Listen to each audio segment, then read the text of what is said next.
Very good morning to all students. Hope you all are doing well. This side Komal Dhingra.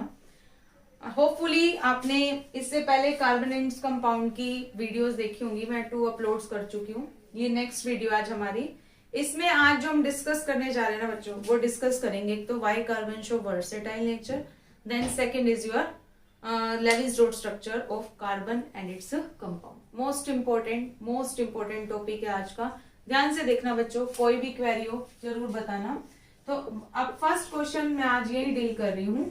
Y carbon show versatile nature. हर बार ये question आपके board में आता है. Most important question. ठीक है. अब सबसे पहले मोस्ट ऑफ स्टूडेंट्स को यही नहीं पता होता what do you mean by versatile. Versatile का मीनिंग क्या होता है? तो वर्सेटाइल का मीनिंग होता है बच्चों यूनिक. ठीक है, यूनिक, या आप एक वर्ड यूज कर सकते हो डिफरेंट. ठीक है, कि कार्बन जो है, आपको इस नाम के अकॉर्डिंग क्वेश्चन भी समझ में आ गया होगा कि why carbon show unique nature. सबसे अलग नेचर क्यों शो कर रहा है, तो यूनिक नेचर क्यों शो कर रहा है उसके बारे में भी डील करते हैं.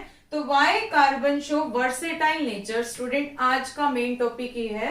तो इसके कुछ पॉइंट्स हैं जो मैं आपको 1 बाय 1 डिस्कस करूंगी कि कार्बन वर्सेटाइल नेचर क्यों शो करता है. तो फर्स्ट पॉइंट हमारा रहेगा जो हम पहले ही डिस्कस कर चुके हैं, दैट इज टेट्रावैलेंसी. ठीक है, most important term tetravalency. Second term और भी ज्यादा इंपॉर्टेंट है क्योंकि कई बार शॉर्ट क्वेश्चंस में आ चुकी है, दैट इज द कैटिनेशन. ठीक है, first is your tetravalency, second is your catenation, third is your multiple bond formation. Multiple bond formation. और फोर्थ इज योर आइसोमेरिज्म. आज बच्चों मैं इसको पूरा डिटेल में पढ़ाऊंगी आपको. मोस्ट इंपोर्टेंट है ये क्वेश्चन, ये लगा लो 100% आपके पेपर में आता ही आता है. तो टेट्रावैलेंसी फर्स्ट टर्म है हमारी, जिसको हम पहले डिस्कस कर लेते हैं. पहले मैं इसके बारे में बता भी चुकी हूँ. टेट्रा का मीनिंग क्या होता है बच्चों? टेट्रा का मीनिंग होता है 4, है ना. तो अब देखो, जिसकी वैलेंसी 4 है. अब आप सबको पता है कार्बन का एटॉमिक नंबर कितना है? 6, है ना. और लिखते कैसे इसको? 2 और 4. अकॉर्डिंग टू ऑक्टेट रूल इसको कितने इलेक्ट्रॉन्स की रिक्वायरमेंट है अपने 8 पूरे करने के लिए? 8 कंप्लीट करने के लिए इसको 4 की नीड है.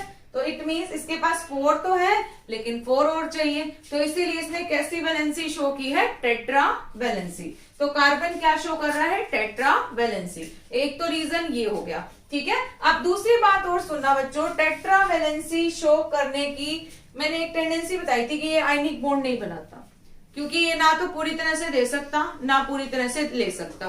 तो यहाँ पे कौन सा बॉन्ड बन रहा था? लास्ट वीडियो में हमने डिस्कस किया था, दैट इज कोवलेंट बॉन्ड.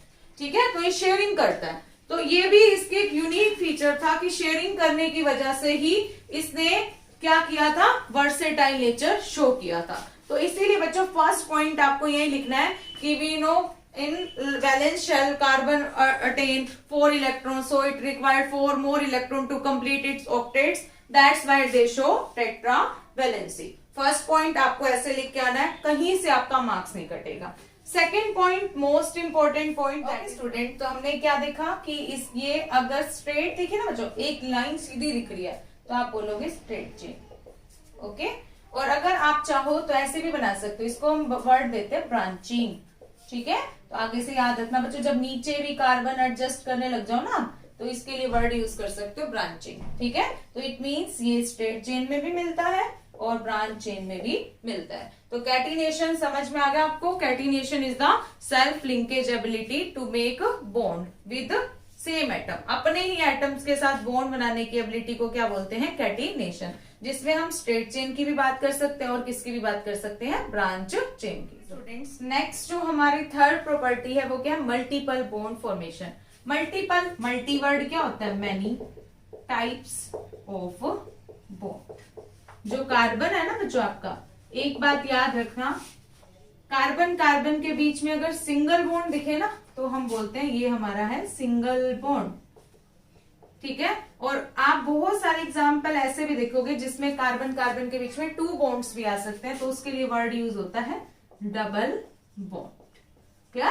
और अगर कार्बन कार्बन के बीच में 3 बॉन्ड्स दिखे, मैक्सिमम 3 बॉन्ड होते हैं बच्चों, उसको हम बोलते हैं ट्रिपल बॉन्ड। ठीक है, तो कार्बन के पास ये एबिलिटी होती है कि वो सिंगल बॉन्ड भी बना सकता है, डबल बॉन्ड भी बना सकता है, ट्रिपल बॉन्ड भी बना सकता है। इसीलिए हमने बोल दिया कि कार्बन क्या करता है, मल्टीपल बॉन्ड की क्या करता है, फॉर्मेशन। तो मल्टीपल बॉन्ड की फॉर्मेशन होने की वजह से हम ये बोलते हैं कि वर्सेटाइल नेचर शो करता है, क्योंकि और कोई ऐसा मेंबर नहीं है जो सिंगल भी बना ले, डबल भी बना ले, ट्रिपल भी बना ले। तो इसीलिए ये मल्टीपल बॉन्ड की क्या करते हैं, फॉर्मेशन। आपकी नॉलेज के लिए बता रही बच्चों, एक बात याद रख लेना, अगर सिंगल बॉन्ड दिखे ना उसको बोला जाता है सिग्मा बॉन्ड। क्या बोलते हैं, सिग्मा। ठीक है, डबल बॉन्ड जहां भी दिखे उसको बोलते हैं, एक तो होगा उसमें सिग्मा और एक बॉन्ड होता है बच्चों आपका पाई। आगे इसके बारे में क्लियर कट करेंगे। ट्रिपल बॉन्ड जहां पे भी दिखे उसमें 1 is your sigma, 2 is your pi. तो ये बात याद रखनी है कि सिंगल बॉन्ड में एक सिग्मा बॉन्ड, डबल बॉन्ड में एक सिग्मा एक पाई, ट्रिपल बॉन्ड में एक sigma 2 pi.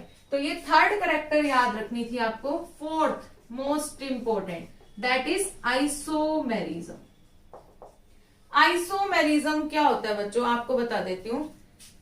2 or more substance having same molecular formula but different structure, जिनका फॉर्मूला तो सेम है लेकिन स्ट्रक्चर क्या होगा, डिफरेंट होगा, उसको हम क्या बोलते हैं, आइसोमेरिज्म।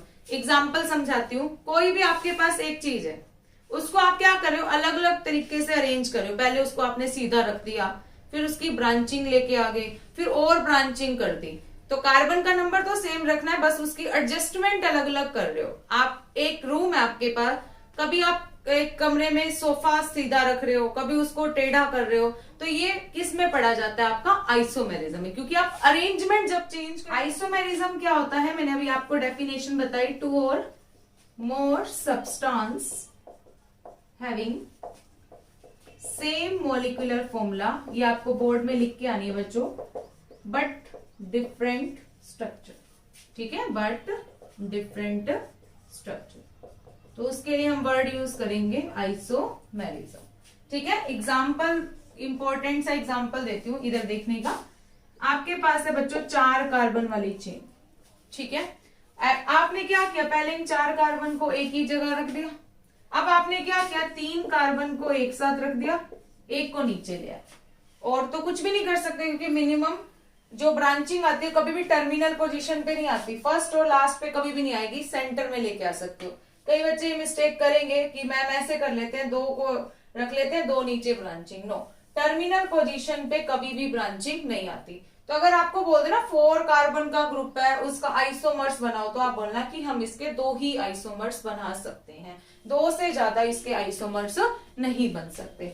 अब आपका जो बोर्ड में क्वेश्चन रिपीट हो चुका है वो हो चुका है 5 कार्बन वाला। अब जैसे 5 कार्बन, अब इसी में एग्जाम्पल को देखिएगा। आपके पास 5 कार्बन है, आप फर्स्ट ऑप्शन याद रखना, हमें स्ट्रेट में देना है। ठीक है, सेकंड आपने क्या किया, 4 को रख दो एक साइड पे, एक को ले आओ ब्रांच में। एक और बन सकता है इसका, क्योंकि यहाँ पे 5 कार्बन है, 3 को रखो स्ट्रेट में, एक को ऊपर और एक को नीचे। तो याद रखना बच्चों, आपने पेंटेन के कितने आइसोमर्स बना दिए, 3। ठीक है, तो अब याद रखना, जब भी आप स्ट्रेट चेन वाला लेते हो ना, इसको बोलते हैं नॉर्मल। ठीक है, और जब भी अगर एक कार्बन, जिसके इधर भी कार्बन है, इधर भी कार्बन है, नीचे भी कार्बन है, तो इसके लिए वर्ड यूज होता है आइसो पेंटेन।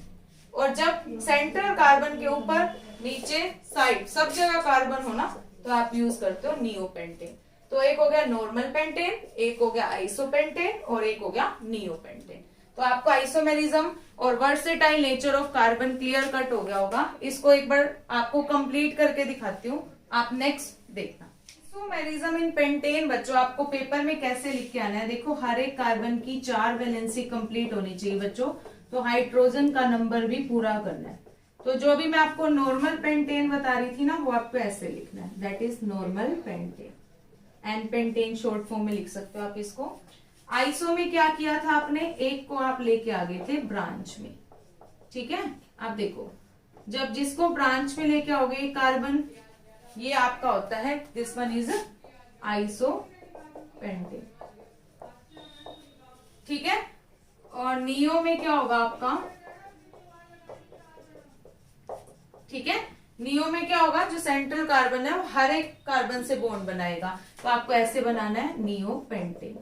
अब आप ये सोच रहे होगे कि कैसे नंबर पूरा किया जाए हाइड्रोजन का, तो इसको देखिए, ये कार्बन इस कार्बन के साथ बॉन्ड बना रहा है, तो इसको 3 और चाहिए, तो मैंने लगाया CH3। ये कार्बन इधर वाले कार्बन से और इधर वाले कार्बन से बॉन्ड बना रहा है, तो इसको 2 की नीड थी। ऐसे ही आप क्या कर सकते हो, हर एक के हाइड्रोजन का नंबर चेक कर लेना कितने लगेंगे। अब जैसे ब्रांचिंग में बच्चे कंफ्यूज होते हैं, इस कार्बन को देखना, इधर कार्बन इधर कार्बन इधर कार्बन, तो एक ही हाइड्रोजन चाहिए था, मैंने लगा दिया। तो पेंटेन के आपको समझ में आ गए होंगे, आइसो, नियो और नॉर्मल। अब आपको एक वर्क दे रही हूँ, आपको 6 कार्बन यूज करने हैं और उसके आइसोमर्स बनाने हैं, और होपफुली मेरे को जहां तक पूरी उम्मीद है आपसे कि आप उसको कमेंट बॉक्स में मुझे रिप्लाई करोगे कि हमने बनाए, और टोटल नंबर ऑफ आइसोमर्स कितने बने बस मुझे ये बता देना कमेंट बॉक्स में। Thank you so much students. कोई भी डाउट हो कमेंट बॉक्स में ड्रॉप करना, मैं ऐसे ही आपकी हेल्प करती रहूंगी। और ये क्वेश्चन आपके CBSE और HBSE में बहुत बार रिपीट हो चुका है, तो उसको अच्छे से कर लेना। Thank you so much.